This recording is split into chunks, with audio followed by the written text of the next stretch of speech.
Hello students आज की इस वीडियो में हम डिस्कस करने वाले हैं क्लास 8 जो पीएससीबी की न्यू बुक लगी है उससे chapter 2 microorganism friend and foe to read करने जा रहे हैं। उसके बाद जब रीड हो जाएगा तो मैं आपको जो है इसके क्वेश्चन आंसर्स कराऊंगी, ठीक है। तो वीडियो शुरू करने से पहले अगर चैनल पर नए हैं तो प्लीज चैनल को सब्सक्राइब, वीडियो को लाइक और हम जो है बेल आइकन को जरूर प्रेस करना ताकि वीडियो का नोटिफिकेशन आपके पास तक पहुंच जाए, ठीक है। तो चलिए वीडियो को शुरू करते हैं। तो ये है हमारा chapter number 2 microorganism friend and foe. तो सबसे पहले हमें इसका मतलब पता होना चाहिए। माइक्रो ऑर्गेनिज्म मतलब क्या होता है? बहुत छोटे छोटे जीव जंतु जिनको हम अपनी आंखों से नहीं देख सकते हैं। वो हमारे फ्रेंड भी होते हैं, फो भी होते हैं, मित्र भी होते हैं और शत्रु भी होते हैं, ठीक है। तो यहाँ पर यही दिया हुआ है कि बहुत सारे जीव जंतु हैं, बहुत सारे लिविंग थिंग्स है जो हमारे तरफ बहुत छोटी छोटी, हमारे आसपास बहुत छोटी छोटी है। ये मिलियंस में ऑर्गेनिज्म है जिनको हम अपनी आंखों से नहीं देख सकते। इनको देखने के लिए हमें किसकी जरूरत होती है? माइक्रोस्कोप की जरूरत होती है। तो ऐसे माइक्रो ऑर्गेनिज्म जिनको हम अपनी नेक्ड आई से नहीं देख सकते हैं उनको हम ऐसे जीव जंतु, ऐसे ऑर्गेनिज्म जिनको हम अपनी आंखों से नहीं देख सकते हैं उनको माइक्रो ऑर्गेनिज्म कहते हैं या फिर माइक्रोब्स कहते हैं, ठीक है। आगे इसकी डिस्कवर किसने की थी? तो जो माइक्रोस्कोप की हेल्प से, सबसे पहले तो माइक्रोस्कोप डिस्कवर हुआ, उसके बाद ही माइक्रो ऑर्गेनिज्म डिस्कवर हुए। तो एंटोन वान लीवानहुक की मदद से जो है ये माइक्रो ऑर्गेनिज्म को डिस्कवर किया गया, ठीक है। तो ये इन्होंने क्या किया? माइक्रो ऑर्गेनिज्म के बारे में बताया। तो जो माइक्रो ऑर्गेनिज्म होते हैं वो सिंगल सेल होते हैं। सिंगल सेल का मतलब जैसे आप मकान होता है ना, तो या बिल्डिंग होती है, वो एक ईंट और ढेर सारी ईंट मिलकर के पूरी बिल्डिंग बनाती है। इसी तरीके से लिविंग थिंग्स जो है वो सेल की बनी होती है। तो जो माइक्रो ऑर्गेनिज्म होते हैं वो सिंगल सेल होते हैं और जैसे हम बड़े बड़े जीव जंतु हैं वो मल्टी सेलुलर होते हैं, ठीक है। तो अब टाइप्स ऑफ माइक्रो ऑर्गेनिज्म देख लेते हैं। बेसिकली माइक्रो ऑर्गेनिज्म के 4 टाइप्स हैं: bacteria, fungi, protozoa and algae. तो सबसे पहले हम बैक्टीरिया के बारे में पढ़ते हैं। बैक्टीरिया क्या होते हैं? They are found almost everywhere, मतलब ज्यादातर ये चारों तरफ पाए जाते हैं, चाहे वो हवा में, मिट्टी में, पानी में, ठीक है। और हमारे बॉडी के चारों तरफ, प्लांट के, एनिमल के, सभी की बॉडी के चारों तरफ कहीं पर भी जो है ये माइक्रो ऑर्गेनिज्म जो है जीवित अवस्था में पाए जाते हैं। पानी, मिट्टी में भी, समुद्रों में भी, ठीक है, ह्यूमन गट्स में भी, हर जगह ये पाए जाते हैं। बेसिकली इनकी शेप की अगर हम बात करें तो यहाँ पर इनका स्फेरिकल शेप जो होता है उनको हम कोकस बोलते हैं। जिन बैक्टीरिया का शेप रोड शेप होता है उनको हम बैसिलस बोलते हैं। जिन बैक्टीरिया का शेप कॉमा शेप होता है उनको विब्रियो बोलते हैं। और स्प्रेल शेप जिनका होता है उनको स्प्रेला बोलते हैं, ठीक है। तो इनको हम पिक्चर में देख लेते हैं क्या है। तो ये देखो आप यहाँ पे रॉड शेप, तो रॉड शेप जो है ये बैक्टीरिया है। स्पिरल शेप मतलब इस तरीके से ये हैं। उसके बाद अगर आप देखो कॉमा शेप तो इनको कहा जाता है। और उसके बाद स्फेरिकल शेप ये है, ठीक है। तो ये बैक्टीरिया के डायग्राम आपके क्वेश्चन में है तो इसको भी कर लेना। आगे एक एक्टिविटी दे रखी है कि आपको कर्ड में बैक्टीरिया को देखना है। तो सबसे पहले आपको एक्टिविटी के लिए मटेरियल लेने पड़ेंगे। माइक्रोस्कोप चाहिए आपको, ग्लास स्लाइड चाहिए, पेट्री डिश चाहिए, निडल, कर्ड और वाटर चाहिए। आपने ये सारी चीजें इकट्ठी करनी है। उसके बाद क्या करना है? Put a drop of water, पानी को क्लीन ग्लास में रख देना है साइड में। नाउ अब आपने उसमें क्या करना है? थोड़ा सा कर्ड डालना है, ठीक है। पेट्रिश जो है आपको उसमें उस कर्ड को लेना है, ठीक है। उसके बाद अब आपको एक ग्लास स्लाइड होगी उसके ऊपर रखना है, ठीक है। एक ऐसी ग्लास स्लाइड होती है उसके ऊपर रखना है, ठीक है। मैं ट्राई करूंगी आपको ये एक्टिविटी कराने की, ठीक है। Now spread it with in the help of the needle. अब इसके ऊपर जब हमने कर्ड रखी तो उसको निडल की हेल्प से थोड़ा सा फैला देना है, ठीक है। उसके बाद निडल टू डिल्यूट इट, मतलब थोड़ा सा पानी डाल के उसको थोड़ा सा फैला देना है। अब इसको क्या करना है? हमने माइक्रोस्कोप के अंदर देखना है। अब हमने क्या देखा? इसमें स्मॉल रॉड शेप के बैक्टीरिया दिखाई दे रहे थे।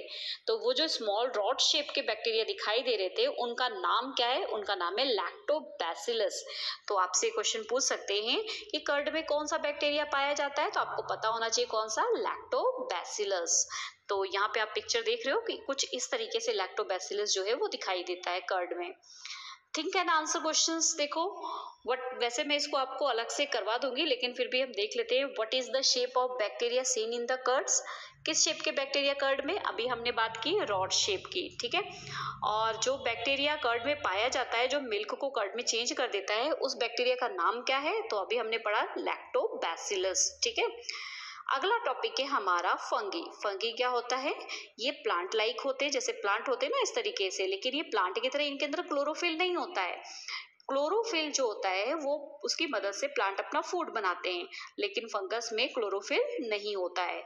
ये जो है अपना फूड खुद प्रिपेयर नहीं कर पाते हैं, ये दूसरे के खाने से, कपड़ों से, शूज से, फ्रूट से, ट्री से, ब्रेड, मड, इन सब से मतलब अपना फूड लेते रहते हैं, ठीक है। जैसे कि पेनिसिलियम, एस्परजिलस और मशरूम। मशरूम का नाम तो आपने सुना होगा ना, बाकी तो चाहे सुनने में नहीं सुना होगा, लेकिन मशरूम तो सुना होगा ना। ये सारे फंगी हैं, ठीक है। ये ब्रेड मड है, यहाँ पे जो आपको डायग्राम में दिखाया है ब्रेड मड है। आपने देखा होगा ब्रेड थोड़ी देर रख दो तो उसके ऊपर ब्लैक ब्लैक सा आ जाता है, फंगस सा, ठीक है, उसको ब्रेड मड बोलते हैं। अब यहाँ पर देखो, ये पेनिसिलियम का डायग्राम आपको दिया है, एस्परजिलस का डायग्राम दिया है, और उसके बाद यहाँ पे मशरूम का डायग्राम दिया हुआ है। अब सेम वही स्टडी हमने यहाँ पर करनी है जैसे हमने बैक्टीरिया के लिए किया था। हमने एक ब्रेड लेना है, वाटर ग्लास लेना है, स्लाइड्स लेना है, निडल लेना है और माइक्रोस्कोप लेना है। प्रोसीजर सेम, हमने ब्रेड की स्लाइड लेनी है, उसको थोड़ा सा पानी में गीला कर देना है और उसको रख देना है किसी गर्म और नमी वाली जगह पर, जहाँ पे 25 से 30 डिग्री सेल्सियस टेम्परेचर हो।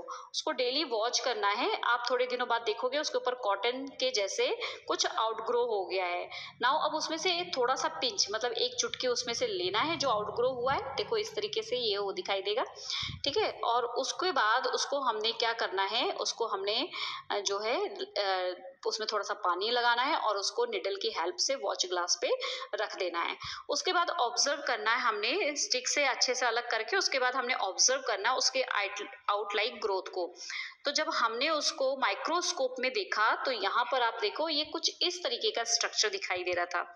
इसमें इस तरीके का स्ट्रक्चर दिखाई दे रहा था। तो जो ये स्ट्रक्चर है ऊपर ऐसे गोल गोल सा जो दिखाई दे रहा था, इसको बोल देंगे स्पोंजियम, ठीक है। और उसके बाद स्पोंजियोपोर्स, ये जो ये लंबा सा है ना, इसको स्पोंजियोपोर्स बोलेंगे, ठीक है, स्पोंजियम। और उसके बाद अच्छा, अगर आपसे कोई पूछे फंगस का साइंटिफिक नेम क्या है तो राइजोप्स है, ठीक है। चलिए आगे चलते हैं। यहाँ पे थिंक एंड आंसर दिया हुआ है। पहला think and answer, what is the scientist name of bread mud? अभी मैंने आपको बताया राइजोप्स, ठीक है।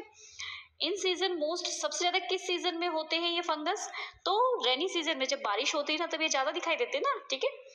नेक्स्ट टॉपिक है हमारा प्रोटोजोआ। प्रोटोजोआ क्या होता है? ये यूजुअली जहाँ पे मॉइस्चर होता है वहां पाया जाता है, पॉन्ड वगैरह में, जैसे तालाब वगैरह होते हैं ना, वहाँ पे किनारों में चिपके होते हैं, ठीक है। ये क्या होते हैं? लिविंग द बॉडी, प्लांट्स के लिविंग बॉडी के ऊपर, एनिमल्स के ऊपर भी पाए जाते हैं, ठीक है। ये क्या होते हैं? इनका साइज जो होता है 2 माइक्रोन से 200 माइक्रोन, मतलब बहुत ही छोटे, जिनको हम अपनी आंखों से देखना हमारे लिए मुश्किल होता है, ठीक है। उनको माइक्रोस्कोप से देखना होता है। फॉर एग्जाम्पल अमीबा और पैरामीशियम। तो आप देख रहे हो अमीबा, ये अमीबा है, अमीबा की शेप इरेगुलर होती है, ऐसे ऐसे कहीं से भी, ठीक है। और ये पैरामीशियम, जैसे इसको स्लीपर शेप बोलते हैं, चप्पल की शेप पे दिखाई दे रहा है, तो पैरामीशियम है। उसके बाद ये तीसरा क्या है? यूग्लिडा है। अब ये हमने क्या देख लिया? प्रोटोजोआ देख लिया, हाँ प्रोटोजोआ देख लिया। अगला हमारा चौथा जो माइक्रो ऑर्गेनिज्म है वो एल्गी है। एल्गी क्या होता है? सिंपल प्लांट लाइक ही होता है, उसके अंदर क्लोरोफिल भी होता है। आपने देखा होगा ना, काई जिसको बोलते हैं, ठीक है, वो ग्रीन कलर की होती है ना, तो क्लोरोफिल होता है उसके अंदर, इसीलिए वो अपना फूड खुद प्रिपेयर कर पाते हैं, क्योंकि उनके अंदर क्या होता है? क्लोरोफिल होता है, ठीक है। ये क्या होते हैं? यूनिसेलुलर भी होते हैं, मल्टी सेलुलर भी होते हैं, और इनका साइज जो होता है 1 माइक्रोन से 50 माइक्रोन तक होता है। तो यहाँ पे एग्जांपल्स भी आपको दे रखी है, यहाँ डायग्राम में आप देख सकते हो। ये डायग्राम में एग्जांपल दिए फिकस, और उसके बाद डायटम, और यहाँ पर आपको दिया है कैलोमोंडेनस, ठीक है। तो ये सारे आपके एग्जांपल हुए। अब सेम ऐसी एक्टिविटी एल्गी के लिए भी करना है। आपने क्या करना? माइक्रोस्कोप, पेट डिश लेना है, थ्रेड, ठीक है, blanket, weed from the ponds, मतलब पॉन्ड से जो भी आपको मिलता है वीड वगैरह, वो आपने ले लेना है, क्योंकि उसी के ऊपर होगा ये एल्गी।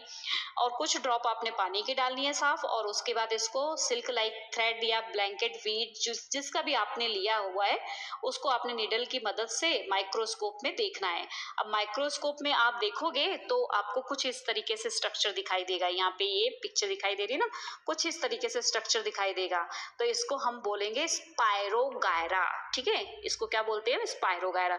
इसमें न्यूक्लियस होता है, क्लोरोप्लास्ट होता है, इसको हम सेल ऑर्गेनेल्स बोलते हैं। मतलब सेल के, जैसे हमारे हाथ पैर आंख नाक होते हैं ना, तो ये ऑर्गेनेल्स होते हैं, तो ये क्या होते हैं? ये सेल के ऑर्गेनेल्स होते हैं। ठीक है, तो अगला think and answer question, what give green colour of algae? Green जो कलर होता है किसके कारण होता है? क्लोरोफिल के कारण। ठीक है, और स्पाइरोगायरा कहाँ फाउंड होता है? तो अभी हमने बात की ना, स्पाइरोगायरा कहाँ से हमने लिया था? पॉन्ड से। ठीक है, नेक्स्ट टॉपिक है हमारा वायरस, इसको हम नेक्स्ट वीडियो में करते हैं। Okay students,